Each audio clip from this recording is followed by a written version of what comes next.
Tu sors de ta mère pour entrer dans l'océan, après presque 3 ans et demi passés en elle, la plus longue période de gestation de tous les animaux du monde. Autour de toi, 5 frères et sœurs sont rapidement relâchés dans l'eau. Avant que l'un d'eux ne puisse comprendre ce qui vient de se passer, tu t'éloignes, sachant que rester proche ne causera que des problèmes. Dès que tu es parti, ta mère s'éloigne aussi, laissant les autres seuls. Tu continues à avancer, chaque lente impulsion de ta queue te poussant en avant, alors que ton corps s'adapte au nouveau poids de l'eau. Tu n'es pas fait pour la vitesse, mais l'instinct te pousse à avancer. Tu dois te nourrir. Au loin, une forme scintille, un petit poisson flottant au milieu de l'eau. Tu te tournes vers lui et essaies de nager plus vite, mais chaque mouvement semble lourd. Tu ne peux pas combler l'écart assez vite. Pourtant, tu continues d'avancer, espérant le prendre par surprise. Quand tu es assez proche, tu te précipites, mais le poisson s'échappe avant que tu puisses l'atteindre. Alors tu ralentis déjà, cherchant autre chose à manger. Mais ensuite, le poisson revient en cercle et s'approche de côté.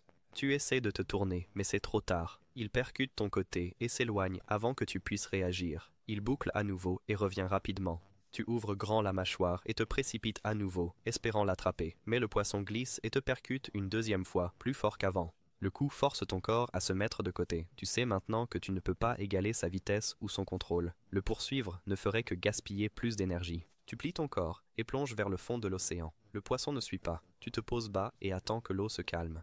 Tu as faim, et bientôt tu devras attraper quelque chose, parce que tu ne peux pas attendre éternellement. Tu dois trouver une stratégie. Tu as quelques semaines maintenant. Tu n'as pas réussi à attraper de proie jusqu'à présent, mais après un peu d'entraînement, tu penses que tu peux enfin y arriver. Tu as remarqué que certains poissons flottent près du fond marin, se tenant près des affleurements rocheux. Tu as essayé de les imiter auparavant, mais chaque fois tu as frappé trop tôt ou trop tard. Cette fois, tu décides d'être plus prudent. Tu descends vers les rochers, chaque lente impulsion de ta queue te rapprochant. Tu commences à imiter la façon dont les autres poissons tiennent leur position, restant près du sol, utilisant les rochers comme couverture et attendant le bon moment pour frapper. Puis un poisson lent nage juste devant, près d'un amas de pierres rugueuses. Tu attends qu'il dérive plus près, en gardant ton corps immobile. Quand il est à portée, tu te précipites, prêt à mordre. Avec tes 300 dents en forme d'aiguille, tu attrapes le bord de sa nageoire, mais le poisson se libère et échappe à ton emprise. Tu recules et gardes ta place près du rocher, espérant qu'une autre cible s'approchera. Mais ensuite, sans avertissement, un gros poisson osseux surgit d'une crevasse voisine.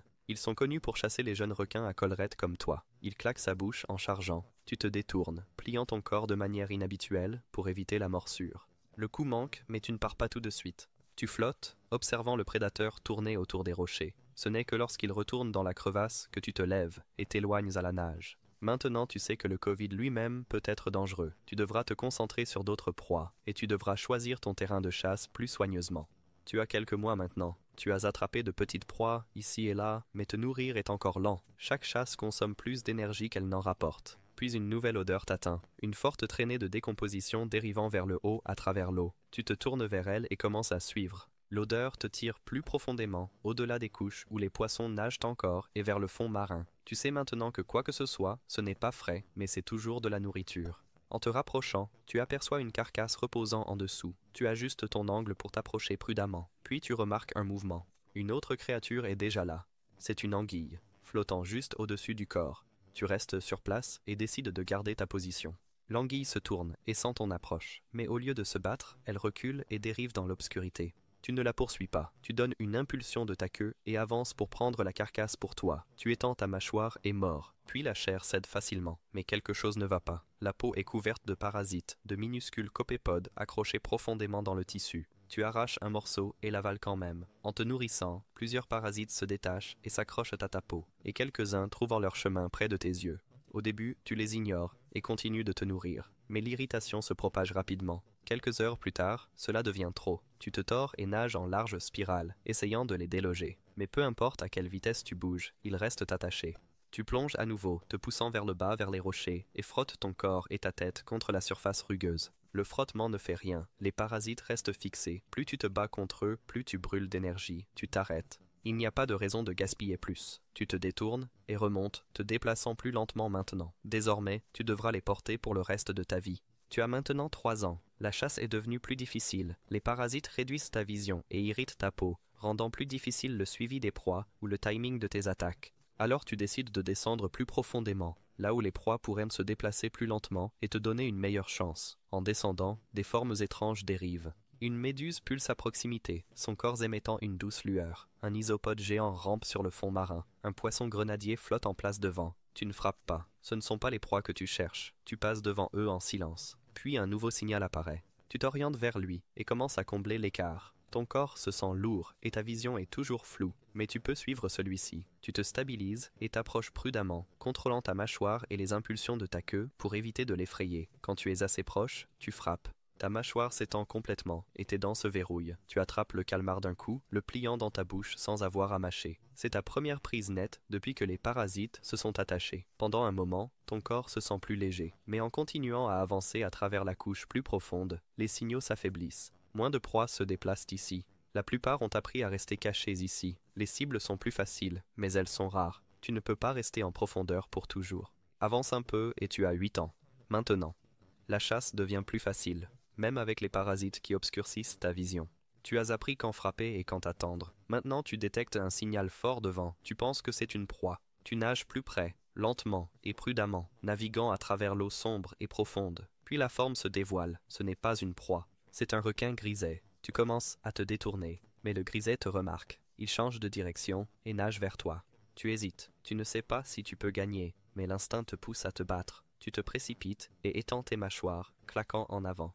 Le griset se tord et esquive, puis pousse son corps de côté et mord dans ton dos. La douleur se répand dans ton corps. Tu te tords fort et te libères. Tu donnes une impulsion de ta queue et avances, mais le griset est déjà derrière toi. Tu essaies de t'éloigner, mais il suit chaque mouvement, restant juste hors de portée. Il se rapproche à nouveau. Cette fois, il verrouille ses dents sur ta nageoire arrière et tire. Tu te tords et plies ton corps, forçant une forte poussée en avant. La prise se brise, mais ta queue traîne lourdement derrière toi. Tu sais que tu ne peux pas gagner ce combat, alors tu fuis. Tu nages vers le haut, mais le griset te poursuit. Il est fait pour nager, contrairement à toi, qui est fait pour flotter. Tu continues de pousser, bien que l'écart tienne à peine. Le griset reste sur ta trace. Tu peux sentir ses signaux se rapprocher à nouveau. Puis tu aperçois quelque chose au loin, se déplaçant rapidement. C'est la mafia des orques. Ils ne se soucient pas de qui a commencé le combat. Ils se soucient de qui semble le plus faible. L'orque de tête nage droit sur toi. Tu es pris entre deux prédateurs. Tu te prépares à frapper, mais l'orque te dépasse et cible le griset à la place. L'eau explose, et une vague soudaine de force te projette sur le côté. Tu te tords et avances, te forçant à traverser le chaos. Tu dérives plus bas avec ton corps déchiré et épuisé. Maintenant tu sais que tu ne combats pas ce qui est grand. Avance un peu et tu as 12 ans. Maintenant tu es plus vieux, plus grand, et ton corps est complètement mature. Tu dérives lentement à travers les profondeurs. L'eau autour de toi reste vide, jusqu'à ce qu'une grande forme apparaisse devant. Ce n'est pas une proie, et ce n'est pas un prédateur. Alors tu t'approches, par curiosité. La forme te semble familière, mais rare. C'est un autre requin à collerette. Tu montes par en dessous, car l'instinct te dit de ne pas venir de face. Tu t'orientes vers le haut, restant sous l'autre requin. Ton corps reste bas et stable, caché à la vue.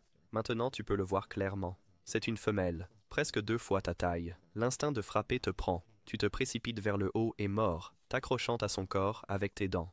Ton corps se tord légèrement alors que tu la maintiens en place. Tu positionnes tes ptérygopodes et t'accouples. La femelle ne se bat pas, elle maintient la position. Le processus est rapide et instinctif. Il n'y a pas de connexion. Une fois terminé, tu relâches ta prise et dérives vers le bas. La femelle s'éloigne, ne laissant aucun signe de ce qui vient de se passer. Tu ne la suis pas. L'envie est partie. Tu retournes à ton chemin lent à travers les profondeurs. Quelque part dans l'océan, dans les 3 prochaines années, ta progéniture sera relâchée dans l'eau, entièrement formée, prête à recommencer le cycle. Mais tu t'en fiches. Tu as maintenant 20 ans. Ton corps est raide. Ta mâchoire ne s'étend plus aussi vite, et les parasites obscurcissent toujours ta vision. Tu n'as pas mangé depuis longtemps, et la faim te pousse en avant, devant. Quelque chose tressaute, une faible impulsion à travers l'eau.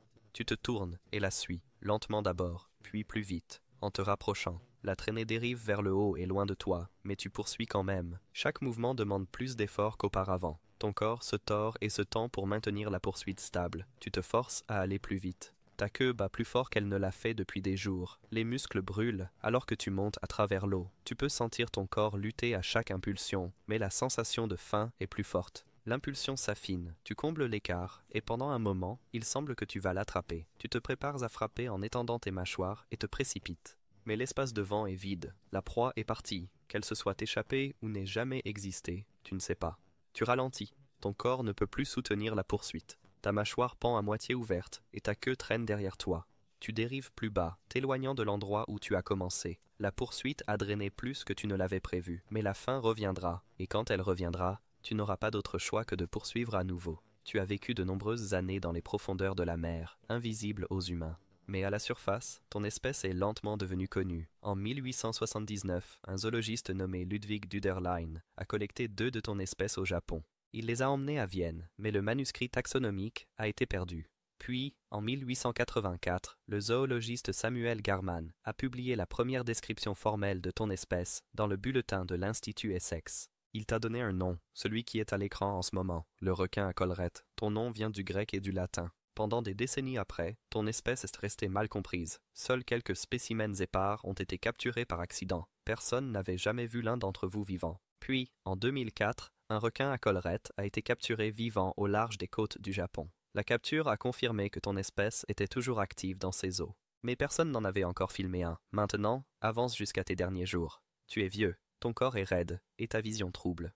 Tu n'as pas mangé depuis un certain temps, mais la faim te pousse plus haut, près de la surface. Tu tentes une dernière chasse, mais ton corps ne peut pas suivre le rythme. Tu manques ton attaque, tu deviens désorienté et blessé. Des pêcheurs te repèrent dérivant près de Numazu. Ils te capturent vivant. Tu es transporté au parc marin d'Awashima et placé dans un bassin d'eau salée. Là, pour la première fois, des caméras enregistrent un requin à collerette vivant. Ils te filment alors que tu nages lentement, ton corps n'étant plus fait pour se battre. Les images sont diffusées sur Internet et à la télévision. Un public mondial te regarde dériver à travers le bassin. Mais il est trop tard. Tu meurs quelques heures plus tard. Cela reste la première et la plus célèbre vidéo de ton espèce vivante. La plupart de ton espèce vit encore, là où elle a toujours été dans les profondeurs de l'océan.